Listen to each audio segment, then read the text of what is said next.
Здраво, јас сум Никола Ѓоргиев. Имам 11 години, учам во основното училиште Гоце Делчев Босилово и сум 5-то оделение.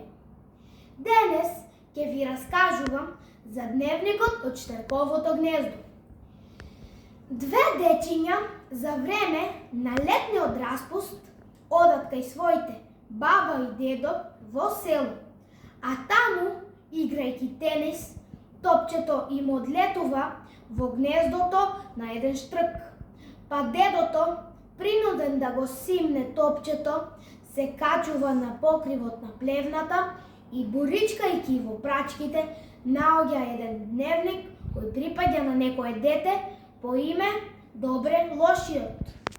Главни јунаци во оваа книга се Никола, Јасминка, дедо Ване и бабата Павлина. Настаните се случуваат за време на еден летен распуст во село Владимирово. Никола и Јасминка одат кај своите баба и дедо во Владимирово. Таму си играат, се забавуваат и поминуваат убави и безгрижни моменти во селото.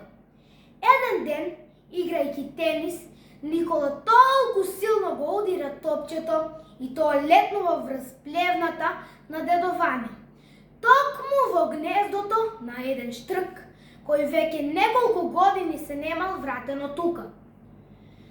Јасминка почнува да плаче, па добриот дедо Ване, за да им ја исполни желбата на внуците, мора да се качи на плевната и да го симне топчето.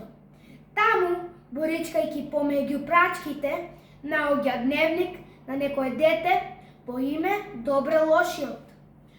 Любопитноста да дознаат кој е тоа дете прави сите тројца наизменично да го читаат дневникот и да откриваат нови работи од животот на Добре лошиот.